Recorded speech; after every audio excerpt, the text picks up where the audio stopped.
بسم اللہ الرحمن الرحیم۔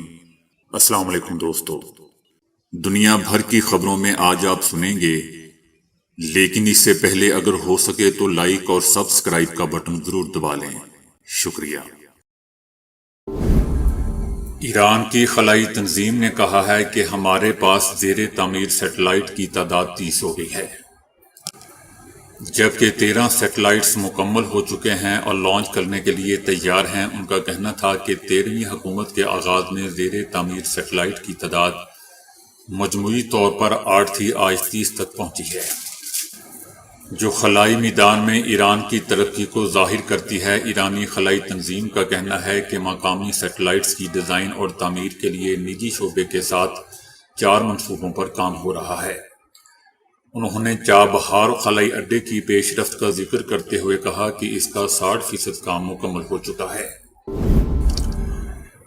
وقف ترمیمی بل 2024 کے خلاف آل انڈیا مسلم پرسنل لا بورڈ اور جمعیت علماء ہند، جماعت اسلامی ہند اور جمعیت اہل حدیث سمیت مختلف تنظیموں نے مشترکہ پریس کانفرنس کر کے شدید طور پر مخالفت کی ہے۔ آل انڈیا مسلم پرسنل لا بورڈ اور تمام مسلم تنظیمیں اور ادارے اور مسالک نے پارلیمنٹ میں پیش کردہ نئے مجوزہ وقف ترمیمی بل کو وقف کے تحفظ اور شفافیت کے نام پر وقف جائیدادوں کو تہس نہس اور ہڑپنے کی ایک گھنونی سازش قرار دیا، اور حکومت سے مطالبہ کیا کہ وہ اس بل کو واپس لے لے۔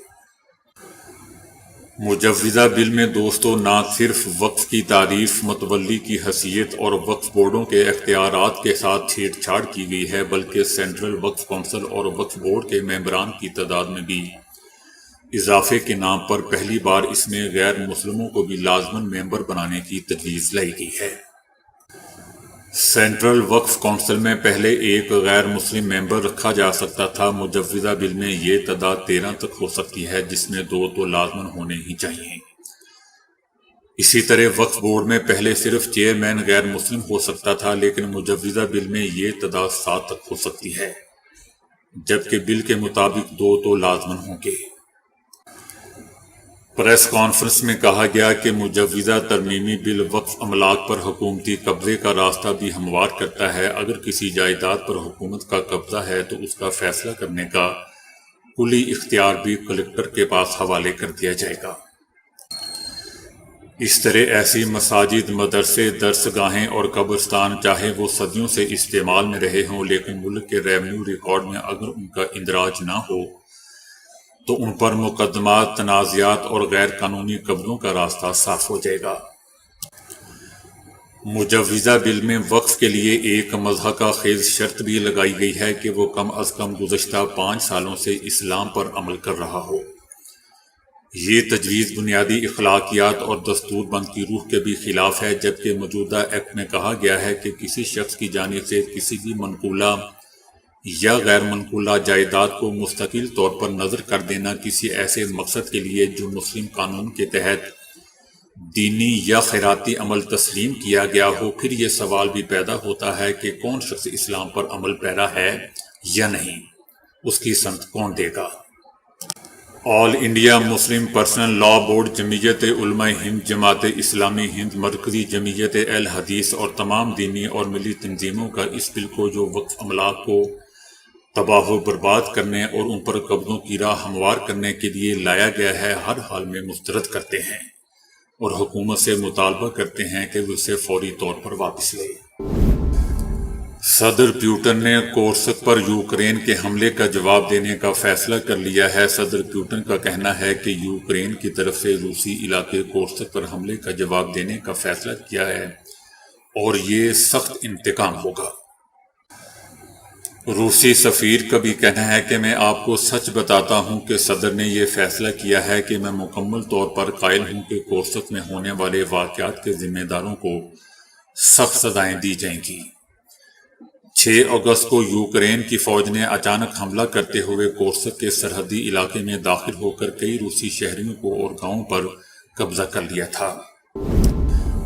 اسرائیل کا کہنا ہے کہ سعودی عرب کے ساتھ تعلقات کی معمول پر لانے کا معاملہ فی الحال زیر بحث نہیں ہے۔ سعودی عرب کے ساتھ تعلقات کی معمول پر لانے کے معاہدے کا امکان نومبر میں امریکی صدارتی انتخابات سے پہلے نہیں ہے۔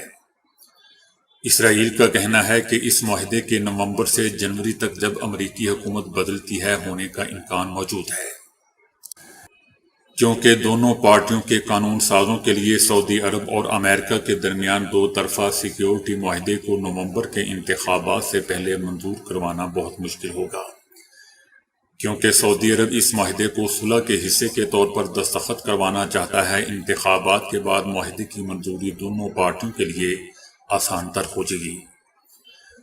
جو بائیڈن کو سینٹ میں ڈیموکریٹس کی حمایت حاصل کرنے کا بہترین موقع ملے گا، اور ریپبلکن بھی صلح کے معاہدے کی وجہ سے امریکہ سعودی عرب سیکیورٹی پیکج کی حمایت کریں گے۔ حزب اللہ نے مقبوضہ فلسطین کے مرون ہوائی اڈے پر میزائل حملے کے نتیجے میں جاسوسی کے آلات کے تباہ ہونے کی اطلاع دی ہے۔ یہ حملہ فلسطینی عوام اور مزاحمتی فورسز کی حمایت میں اور جنوبی لبنان کے دیہاتوں پر حالیہ صہیونی حملوں کے جواب میں کیا گیا ہے۔ اس کارروائی میں مرون کے ہوائی اڈے کی فضائی نگرانی یونٹ اور ہوائی آپریشنز کے انتظامی آلات کو تباہ کر دیا گیا ہے۔ حزب اللہ نے اس حملے میں استعمال ہونے والے ہتھیار کی نوعیت کی تفصیل نہیں دی ہے، لیکن صرف اتنا کہا ہے کہ مناسب ہتھیاروں کا استعمال کیا گیا اور اسے تباہ کر دیا گیا۔ اسرائیلی میڈیا نے بھی صبح شمالی مقبوضہ فلسطین کے مرون ہوائی اڈے پر میزائل لگنے کے مناظر کی تصاویر جاری کی ہیں۔ اسرائیلی فوجی ریڈیو کا بھی بتانا ہے کہ آج صبح اس ہوائی اڈے پر کئی میزائل داغے گئے ہیں۔ اسرائیلی ذرائع کا دعویٰ ہے کہ حزب اللہ نے اس حملے میں اینٹی ٹینک میزائل استعمال کیے ہیں۔ پاکستانی جی سی یونیورسٹی نے لڑکیوں کے جینز پینٹ پہننے پر پابندی عائد کر دی ہے۔ میل اسٹوڈنٹ ڈریس شرٹ اور پینٹ پہنیں گے۔ تمام اسٹوڈنٹس یونیفارم لازمی پہنیں گے۔ تمام طلبہ university I D card class room university کی حدود میں لازمی پہنیں گے۔ ہدایات کی خلاف ورزی کرنے والوں کو جرمانہ عائد کیا جائے گا۔ بھارت میں ڈی جی سی اے کی جانب سے فضائی کمپنی ایئر انڈیا اور ان کے 2 اعلیٰ آفیشلز پر مجموعی طور پر 90 لاکھ روپے جرمانہ عائد کیا ہے۔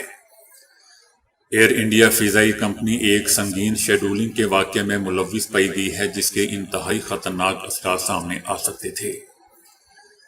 ایئر انڈیا نے ایک فلائٹ چلائی جس کی کمانڈ ایک غیر تربیت یافتہ لائن کیپٹن نے کی اور جس کے ساتھ ایک نان لائن ریلیز شدہ فرسٹ آفیسر تھا۔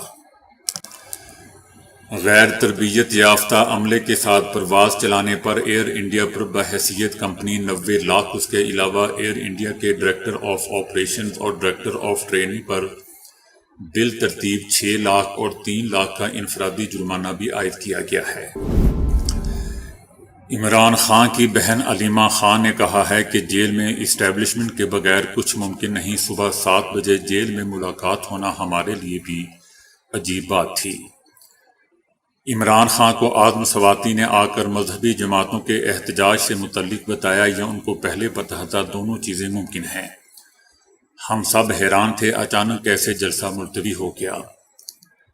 علیمہ خان کا کہنا تھا کہ عمران خان نے کہا ہے کہ جلسہ اس لیے مؤخر کیا گیا کہ مجھے بتایا گیا کہ انتشار کا خطرہ ہے۔ مجھے بتایا گیا کہ مذہبی جماعتیں اسلام آباد میں اکٹھی ہو رہی ہیں۔ عمران خان کا کہنا تھا کہ آدم سواتی اور بیرسٹر گوہر خان کو کہا ہے کہ 8 ستمبر والا جلسہ ملتوی نہیں ہوگا۔ 8 ستمبر کا جلسہ ہر صورت کو ہوگا۔ کارکنوں کو ہدایات دی گئی ہیں کہ اگر اب جلسہ منسوخ کرنے کی اطلاع ہے تو آپ نے نہیں ماننا۔ 8 ستمبر کو عوام ہر صورت اسلام آباد پہنچے گی۔ علیمہ خان کا کہنا تھا کہ عمران خان کا کہنا ہے کہ عوام چوری شدہ مینڈیٹ کی واپسی کے لیے گھروں سے ضرور نکلیں۔ کس کو سمجھ نہیں آ رہی کہ 7 بجے ملاقات کیسے ہوئی ہوگی۔ پنجاب کے رحیم یار خان کے شہر کے کچے کے علاقے میں ڈاکوؤں کے حملے میں شہید اہلکاروں کی ایک ویڈیو سوشل میڈیا پر وائرل ہوئی ہے، جس میں وہ گفتگو کے دوران اپنی شہادت کا ذکر کر رہے ہیں۔ وائرل ویڈیو کچے کے علاقے میں ڈاکوؤں کے راکٹ حملے میں شہید ہونے سے کچھ دیر پہلے کی ہے، جس میں اہلکار شہید ہونے کے حوالے میں آپس میں بات کر رہے تھے۔ ویڈیو میں دکھایا گیا ہے کہ ایک پولیس اہلکار اپنے ساتھی ابرار کو مخاطب کرتے ہوئے کہتا ہے کہ یہ لو رائفل پکڑو، لگتا ہے کہ آج آخری وقت آ گیا ہے، یعنی لگتا ہے کہ آج تو شہید ہو جائیں گے۔ کچے میں اپنے فرائض کی انجام دہی کے لیے جانے والے پولیس اہلکار گفتگو میں مزید کہتے ہوئے سنے جا سکتے ہیں کہ ہم جہاں پر رات کی تاریکی میں ڈیوٹی کے لیے جا رہے ہیں، یہاں تو کوئی دن کی روشنی میں بھی نہیں آتا۔ یاد رہے دوستوں کہ ویڈیو میں دکھائی دینے والا پولیس کانسٹیبل ابرار گزشتہ شب ڈاکوؤں کے راکٹ حملوں میں شدید زخمی ہو گیا تھا، جبکہ ماچکا میں پولیس کی 2 گاڑیوں پر ہونے والے اس حملے میں 12 اہلکار شہید ہو گئے تھے۔ دوستوں میں اپنے ان محب وطن سپاہیوں کے لیے دل سے سلوٹ کرتا ہوں۔ اسرائیلی فوج کے سابق میجر نے غزہ میں حماس کے ہاتھوں اپنی ناکامی کو تسلیم کرتے ہوئے کہا ہے کہ ہم ایک ایسی دلدل میں پھنس چکے ہیں جہاں سے باہر نکلنا ناممکن ہے۔ سابق میجر جنرل یزہاق برق نے کہا کہ ہم ایسی جگہ پھنس چکے ہیں جہاں ایک طرف حماس کے ساتھ جنگ جاری ہے تو دوسری جانب ایران کے ساتھ بڑھتی ہوئی کشیدگی۔ سابق میجر جنرل نے خبردار کیا کہ اگر غزہ جنگ بندی مذاکرات ناکام ہو جاتے ہیں تو خطے میں نہ ختم ہونے والی جنگ چھڑ سکتی ہے اور اسرائیل ہر جانب سے شدید خطرات میں گھر جائے گا۔ اسرائیلی سابق میجر جنرل کا کہنا تھا کہ وزیر دفاع نے غزہ کے حوالے سے جو اہداف مقرر کیے تھے ان میں سے کوئی بھی پورا نہیں ہو سکا۔ اگر یہی صورتحال رہی اور اسرائیلی وزیر اعظم اور ان کے اتحادی تبدیل نہ ہوئے تو اسرائیل آئندہ 1 سال میں صفحۂ ہستی سے ہی مٹ جائے گا۔ دوستو، اس نے کہا کہ صفحۂ ہستی سے ہی مٹ جائے گا، خدا کرے۔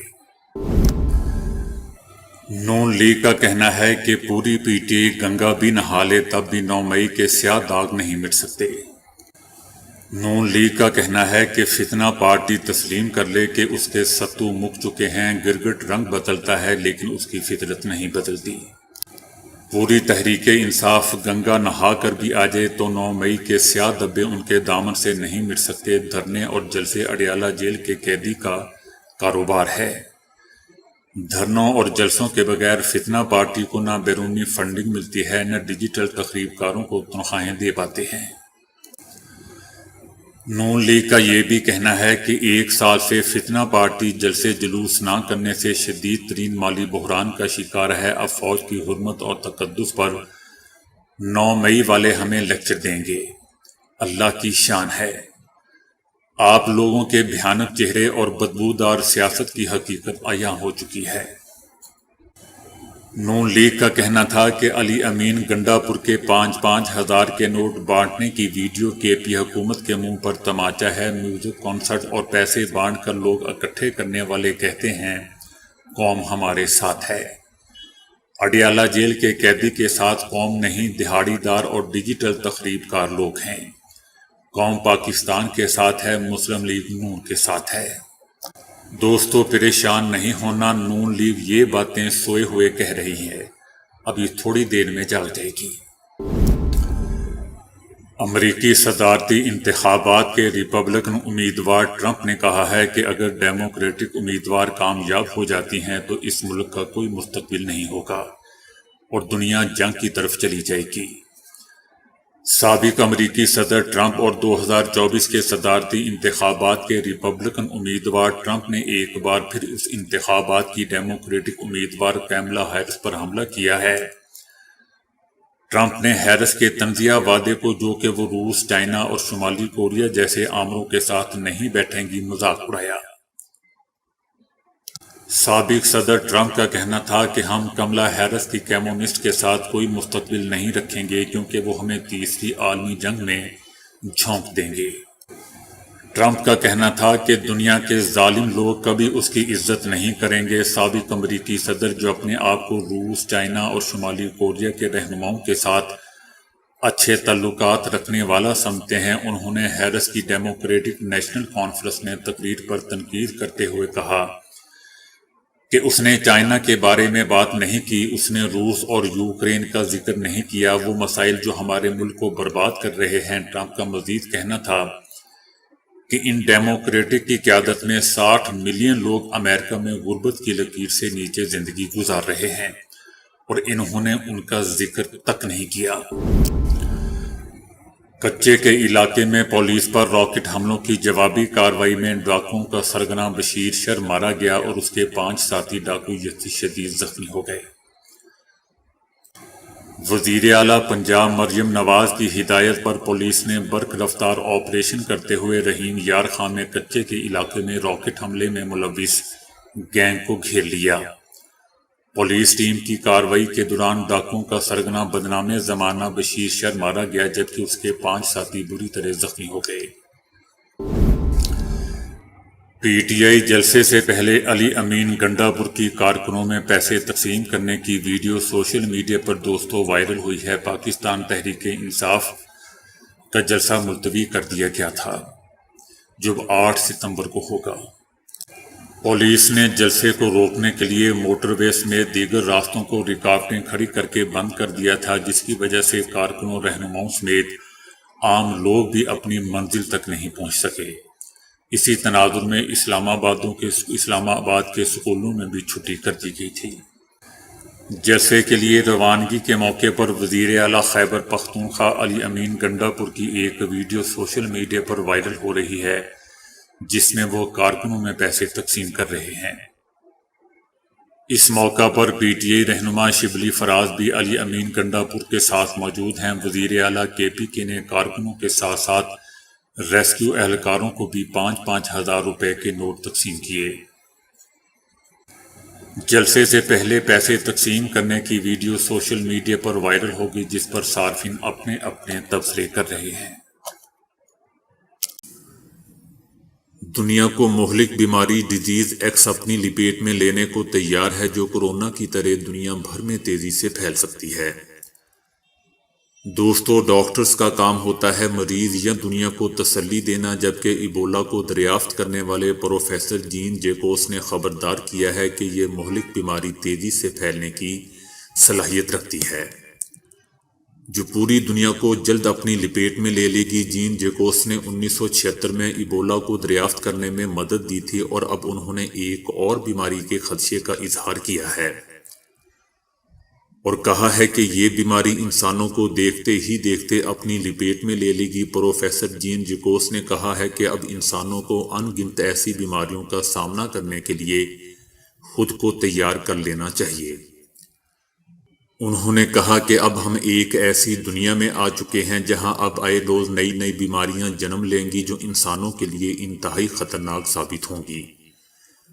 مستقبل میں آنے والی بیماریاں کورونا سے بھی زیادہ خطرناک اور بھیانک ثابت ہو سکتی ہیں۔ کانگو میں ایک ایسے شخص کی شناخت کی گئی ہے جو کہ انتہائی مہلک اور حیران کن بیماری میں مبتلا ہے جس کی بیماری کی ابھی تک تشخیص ہی نہیں ہو رہی ہے کہ اصل میں اس کے ساتھ مسئلہ کیا ہے۔ طبی ماہرین کا کہنا ہے کہ اگر ڈیزیز ایکس دنیا میں پھیل گئی تو اس کی اموات کی شرح 70% سے زیادہ ہوگی۔ WHO یعنی عالمی ادارہ صحت کا موقف بھی یہی ہے کہ ڈیزیز ایکس ہمارے سوچنے سے قبل ہی دنیا میں پھیل جائے گی جس سے وسیع پیمانے پر انسانی جانوں کا نقصان ہوگا۔ جب پہلی بار ایبولا بیماری کا معلوم ہوا تھا اس مریض کی تشخیص کرنے والا 80% عملہ موت کے منہ میں چلا گیا تھا۔ قصے کہانیوں میں کبوتر کے ذریعے خطوط بھیجے جانے کے متعلق ہم پڑھتے سنتے آئے ہیں، لیکن گزشتہ دنوں فرانس میں ایک میاں بیوی کو حقیقت میں ایسا 100 سال پرانا خط مل گیا جو کبوتر کے ذریعے بھیجا گیا تھا۔ میاں بیوی واک کر رہے تھے جب انہیں ایک چھوٹا سا کیپسول نظر آیا۔ یہ وہ کیپسول تھا جس میں قدیم زمانے میں خط ڈال کر کبوتر کے ذریعے ارسال کیا جاتا تھا۔ جب انہوں نے اٹھا کر دیکھا تو اس میں کیپسول میں ایک خط موجود تھا۔ یہ خط جرمن زبان میں لکھا گیا تھا۔ جب اس میاں بیوی نے اس کا ترجمہ کروایا تو معلوم ہوا کہ یہ خط 100 سال قدیم تھا اور ایک جرمن سپاہی کی طرف سے اپنی آرمی کی قیادت کو لکھا گیا تھا۔ خط کے مضمون سے ظاہر ہوتا تھا کہ یہ لڑائی کے زمانے میں لکھا گیا تھا کیونکہ اس میں سپاہی کی طرف سے اپنے پلٹن کی پیش قدمی اور جانی نقصان کے بارے میں بتایا گیا تھا۔ تو دوستو، ابھی کے لیے اتنا ہی۔ ویڈیو کو لائک اور شیئر کرنے کا بہت بہت شکریہ۔